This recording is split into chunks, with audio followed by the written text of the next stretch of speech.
In this video, we're going to look at how to make bar plots from data. Now, there are two ways we can create bar plots, so we're going to go through two different ways.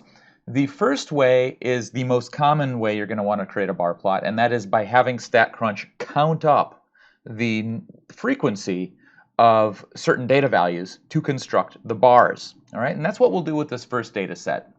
So if looking at this data set, it's about the military, the U.S. military. And one of the columns here we might want to take a look at is the column for race. I might want to know how the different races are distributed in the U.S. military. All right, so what I'll do is I'll go to Graph and I'll go to Bar Plot.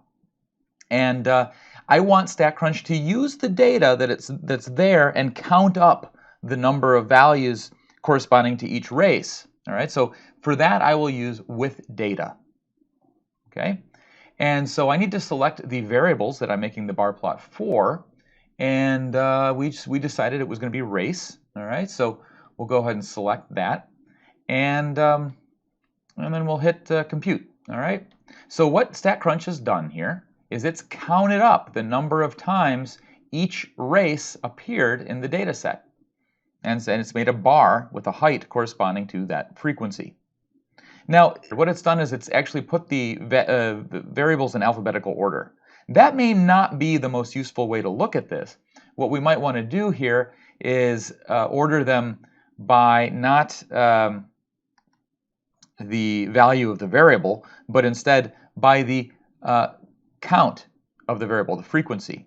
So if I put count ascending here, and we hit compute, we can see that now it's ordered the data so that the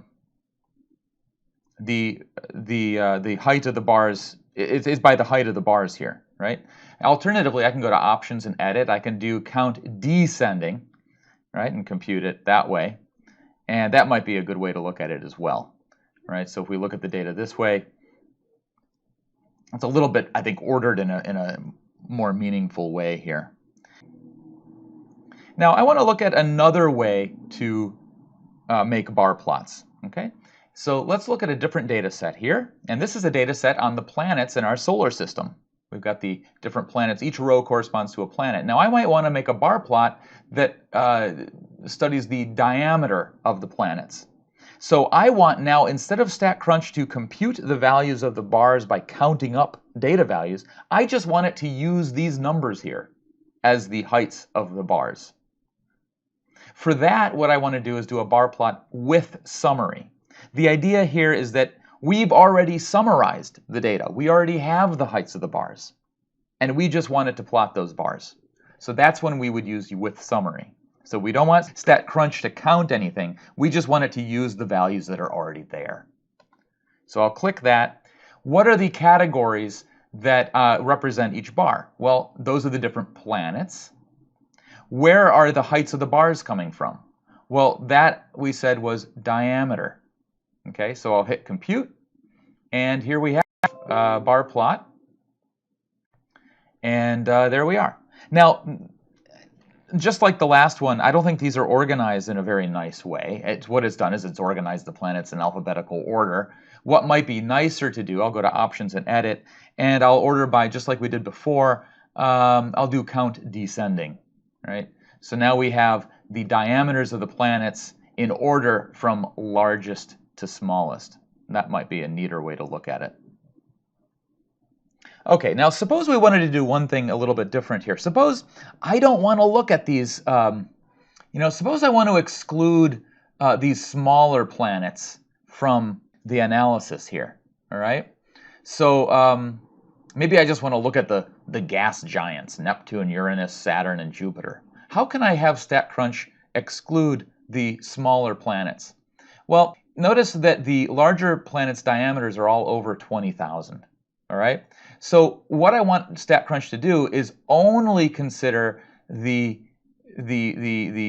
planets whose bars are going to be at least 20,000 high. So let's go do that. So what we will use here is the where box. So we're going to have StatCrunch compute the data, but only where it satisfies a certain condition.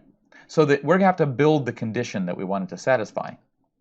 Okay, so what was it that we said? Well, we wanted the diameter, so I'll double click diameter here, to be greater than, so I hit the greater than symbol, and then I'll put 20,000.